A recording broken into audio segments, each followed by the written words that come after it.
Okay, so what we're going to do to finish off a lot of these last areas, the first thing is the sand.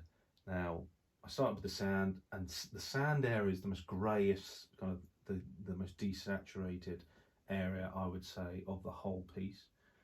Obviously, you've got the more black kind of silhouette of the bench and the tree and everything like that. But when you actually look at the sand, it's kind of like a muddy, kind of browny colour of the original photo. And we still want to have that relationship, so that contrast with the water, with those more striking pinks and blues. So what I've done, I've got a sponge. It's just an artist sponge, a small artist sponge.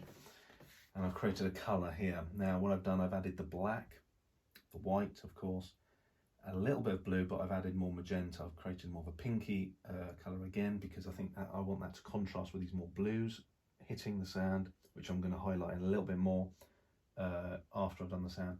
And what I'm going to do, I'm just going to go in with the sponge, just dab that. I mean, I'm not a really big sponge person. I don't use it a lot, but because I like to use it in conjunction with other items, for example, you know, palette knife or brush or a roller or something like that. I don't just like using a sponge to create one effect. So I have used the brush to create the effects we've got already. I've just had a go at peppering on the surface. So what you want to do is just take a little bit of paint and dab that off on the palette. You don't want too much paint on your sponge. I'm just going to dab diagonally like that, creating that effect. Okay, you can, some bits are more streaky, so you can sort of play around with it. Make sure you don't have too much paint again. And you're coming away from that point now. And that just gives that more sandy effect. You can sort of drag a little bit sometimes.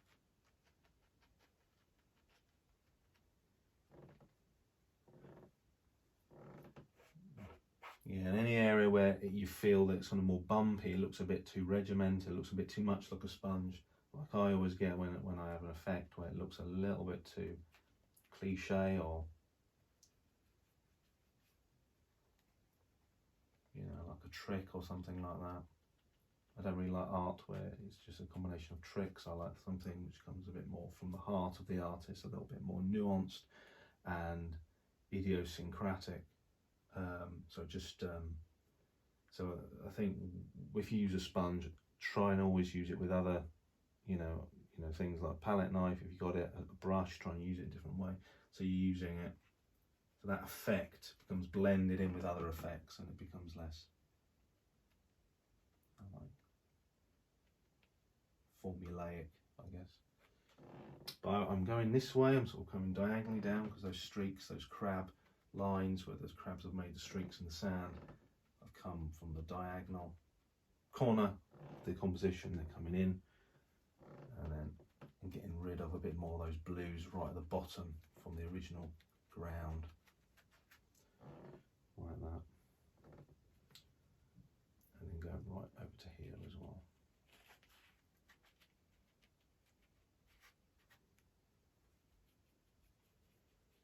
I think what you can do,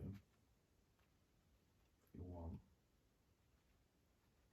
with the sponge, or dragging, these last little bits here. So you see the sand, of course, that's the darkest bit at the bottom. Then you get the ripples of the sand where it's been hit by the water, and that's cast a lighter sand colour, so that's more of a grey, a lighter grey, which is very similar to the one we've got here.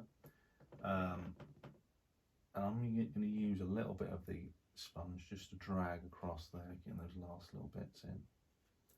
But I'm going to go back to the brush, because I don't want to get rid of all those streaky bits. Okay, so I'm going to put that in the water. I'm going to leave the sponge for now, go back to the brush.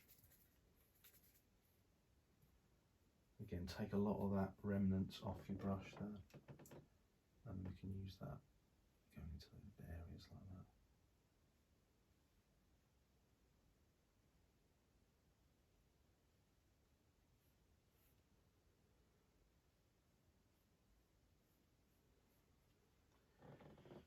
So yeah, so it does read as what it's supposed to be. separating from the water, which are created by those crisp blues, those lighter Prussian blues we put in just a while ago. And then we've got those lighter sandy colours coming down here. And using those guidelines, those dark purples as a reference of where that diagonal line, try not to lose that diagonal impression there. If we come down a little bit there. And you can press hard on those lighter bits. A lot of the lighter, stronger sources is coming from this left-hand side. Yeah, and then we've got more there.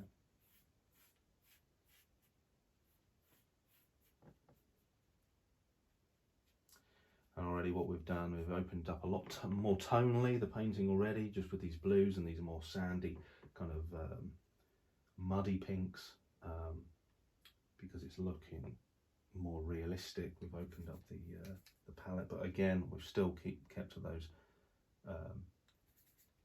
2 to 3 colours, which is important. I haven't added anything else to my palette. In some areas you might want to just do a couple of thinner streaks like that. But you see, I mean, I want to keep everything quite unanimous in the sense that there's no real overly detailed areas, because if I put loads of detail in one area, I'll have to do that in another bit. Generally though, there's slightly more detail at the bottom, because I explained that, because obviously as things come closer they've got more detailed and contrasted, but generally we're not going to add too much detail because this is more of an impressionist expressive piece.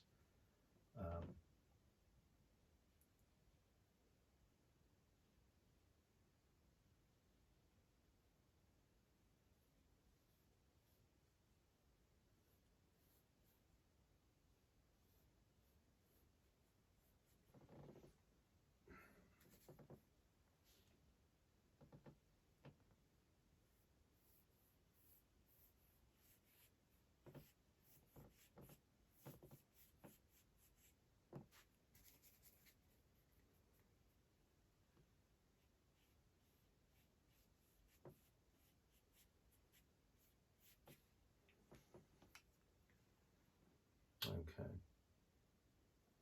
Now again, put it over the sand, get some streaks in the sand there, bumps there. It's working with the sponge effect, so it's not too.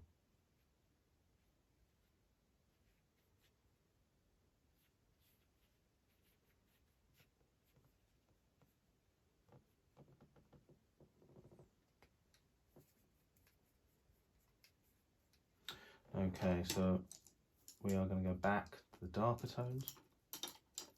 The darker tones, I would suggest in these areas, again near the shore there, I'm going back into the, I'll add a little bit of black, but that's not going to dominate. It's going to be mostly the colours, the blue and the magenta, a little bit of white.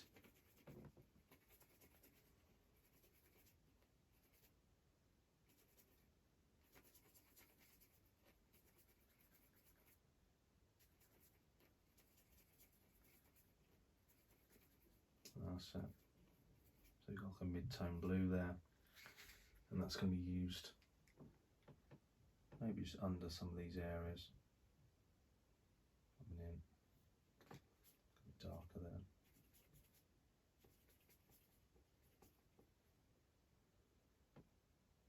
Making it pop forward a little bit.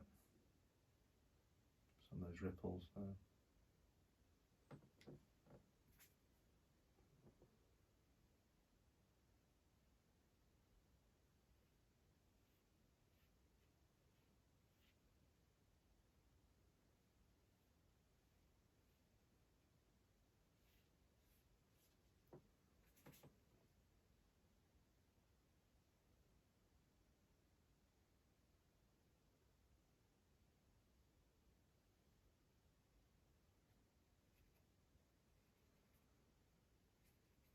And you just play around with it, keep getting darker in those real dark areas, those ripples, and put those scores in, but just remain loose to a sense. I'm always dragging like this, so I'm giving a more expressive, loose effect. I'm not trying to control it too much. I don't want the image to lose its flow.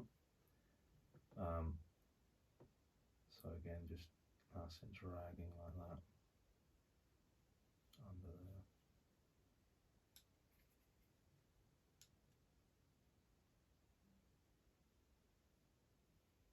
So a lot more of these blues are coming on the ripples now, which is perfect.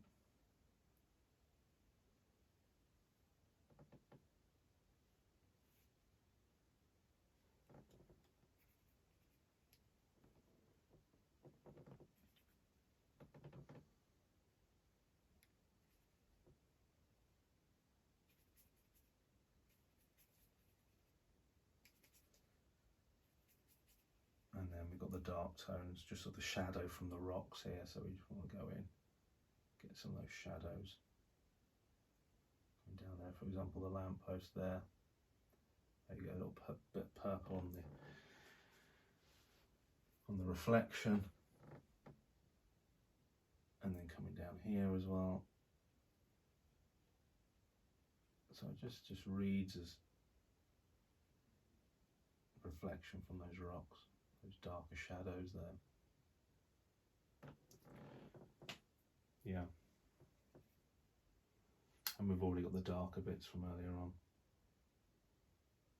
Okay. So yeah, I think from this point it's just literally editing. So I would be editing a hell of a lot, and you can as well. Any areas you feel that, okay, I mean, I would probably leave the distance anyway, but I'll probably go in, maybe highlight some of these posts on the left, probably put the light source in on the lamppost. What I will do quickly is just get those last tones between these lighter bits on the shadows, on the cloud, sorry, and then the colours in the middle of the cloud, so they blend a little bit more. So you won't have this problem if it was oil so much, because you can blend with a dry brush. It stays a lot wetter for longer. Acrylic dries very quickly, so you don't necessarily have that choice. But yeah, like something like that, a mid-tone purple there, so that's just going to scumble across over to that lighter cloud colour there, and that's going to marry nicely to those pinks just below it. And it's something like that, where it's not too dark. It's got a good amount of blue and purple in it. Yeah, and you just go in and peppering over that border between the lightest tones.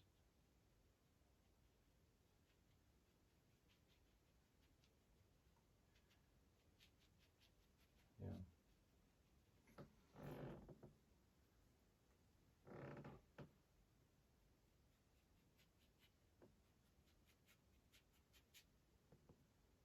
Okay.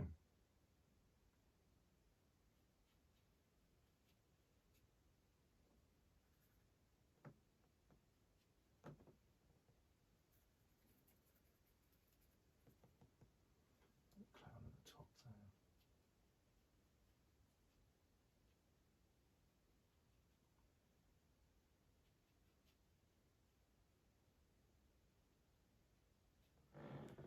Okay. And last highlights, which probably we'll have a go at doing. You don't need to do it. I said you can have the light off. It doesn't necessarily need to have the lamp on there. But I'll just add it. Little highlight. Just don't want to detract away from the lights on the natural landscape. But what I've done, I've just gone in with like a cool blue, a bit of white, a bit of magenta, so you've got a very light purple there. And then just do a little dot. I think,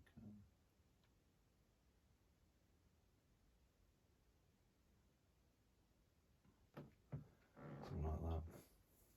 And it doesn't detract too much. I think it's a lot to do with how much you put in, how much space there is, and the tones. Notice I haven't gone with pure white anywhere.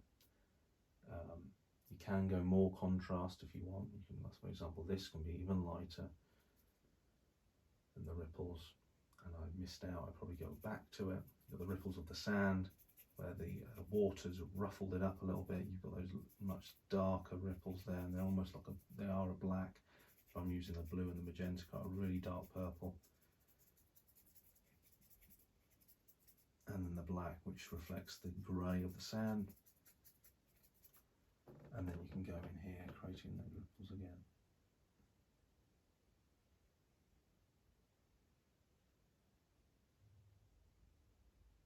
So building that up on the surface again.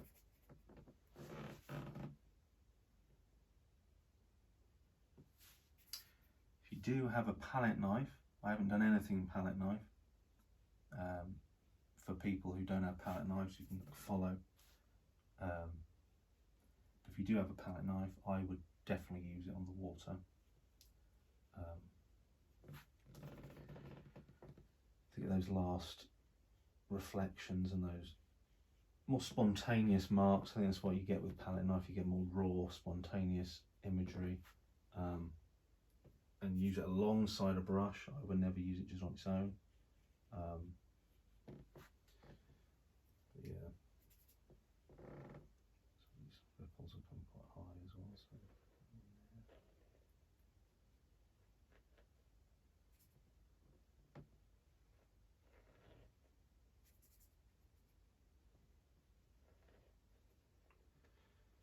Yeah, and I'll probably lower that a little bit. Okay, so if you do have a palette knife, I would do some scores coming down here. Maybe just go into the colour we've already had. Blue, magenta, some of those darker tones, and just to show you how I would apply with a knife.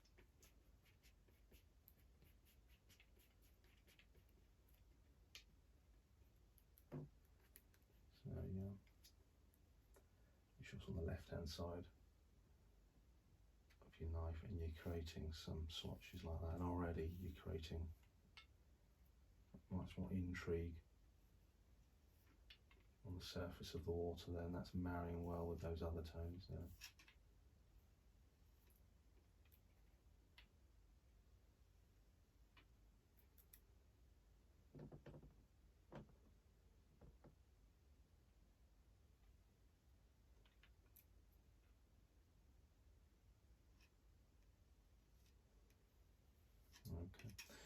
Okay, if you don't have the knife, just keep to the brush and dragging and getting those contrasts in those last little areas there. Dragging, smoothing.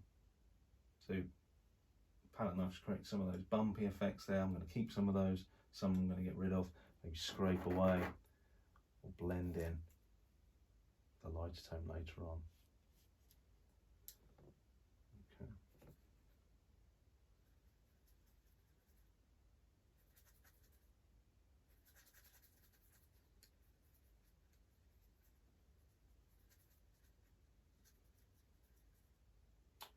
So yeah, keep going with it, and I'll be interested to see if anybody's actually had a go at doing this. Again, everybody's got different skill levels, does it in a different way. This is one way of doing it. Some other people would probably just go on straight and be a bit more raw and rough with it. That's probably how I'd maybe do a portrait or some landscapes. But I think for the sake of the tutorial, and you want to keep things really simple, try and do it the best way I've shown you. So that's probably the best way to do it from a simplistic point of view, going from the darkest points, the ground, and then those darker shadows we did earlier on, and getting the bushes and all the darker areas, blocking out those darker areas and going lighter and lighter and lighter, and then in the end doing those last highlights, going over those last foreground areas, the rocks, the bench or whatever, the lamppost going over, and getting those real contrasting tones near the front of the composition. And I mean, that last phase will take you quite a while to perfect. I would naturally carry on with this for quite a while, but I think that's finished to a certain degree, and I think I can leave it there. So hopefully you enjoyed it, and please stay tuned for the next tutorial. I am going to be doing a still life, maybe an apple or a pear or something quite simple, and I'm going to be looking at complementary colours this time. So this was analogous. I might do a monochrome one, and then I might look at other types of combinations, tertiary colours, complementary colours, secondary colours, and then the primaries, and how we can mix colours with the primaries and things like that. But the next one will be still life. So thank you.